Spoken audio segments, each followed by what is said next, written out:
नमस्कार दोस्तों कोविड-19 के केसेस पूरी वर्ल्ड में फैलते जा रहे हैं, पर बहुत सारे ऐसे रीजन्स हैं जहाँ पे बहुत कम केसेस दिखाई दे रहे हैं या रिलेटिवली कम केसेस दिखाई दे रहे हैं।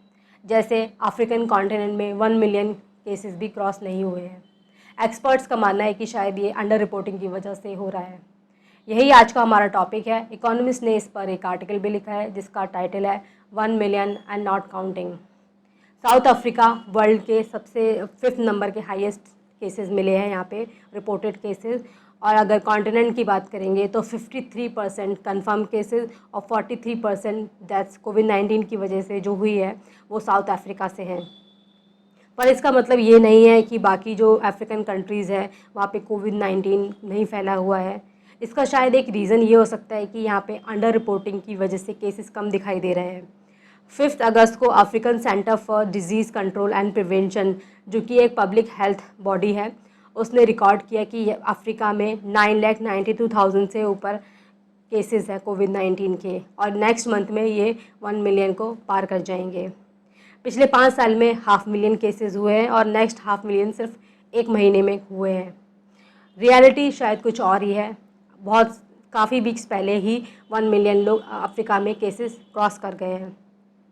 इसका रीज़न अंडर रिपोर्टिंग हो सकता है। इसका अंदाज़ा सिर्फ इस बात से लगाया जा सकता है कि अफ्रीकन इलीट्स में सबसे ज़्यादा कोविड-19 पॉजिटिव केसेस पाए गए हैं।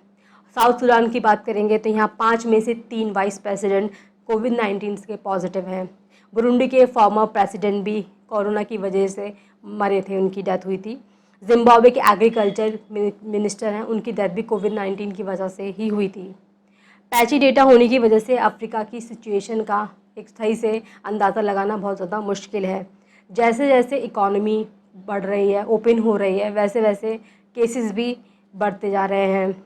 इसकी वजह से इथियोपिया, जिम्बाब्वे, ज़ाम्बिया, केनिया के केसेस जो रेट्स हैं वो बढ़ते जा रहे हैं। नाइजीरिया की अगर हम बात करेंगे तो यहाँ पे किट्स वगैरह अवेलेबल नहीं है, जिसकी वजह से यहाँ पे टेस्टिंग बहुत कम हो पा रही है। टोनी ब्लेयर इंस्टीट्यूट है, उसके एक सर्वे के अकॉर्डिंग नाइजीरिया आधी कैपेसिटी से भी कम टेस्टिंग कर पा रहा है। अफ्रीका में अगर डेथ रेट की बात करेंगे तो ये 2% है, जो कि पूरे वर्ल्ड का एवरेज का आधा है।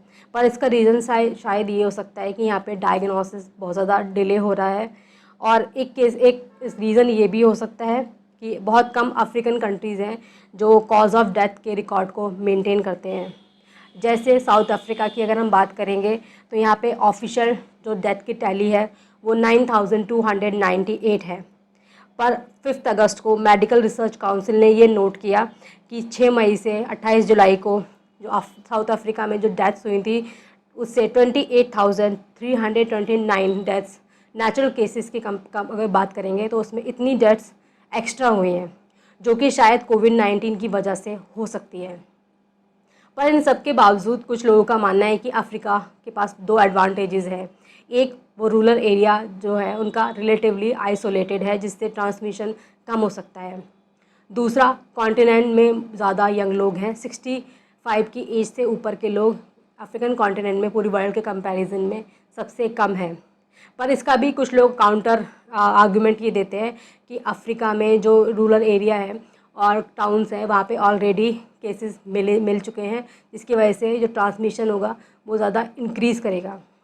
दूसरा आर्ग्यूमेंट ये देते हैं कि क्योंकि अफ्रीका में यंग पॉपुलेशन है, पर यहाँ पे मैल न्यूट्रिशन की वजह से उनका इम्यून सिस्टम बहुत ज़्यादा स्ट्रॉन्ग नहीं है। तो ये वो काउंटर आर्ग्यूमेंट देते हैं इसके।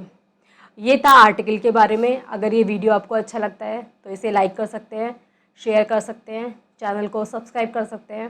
Thank you.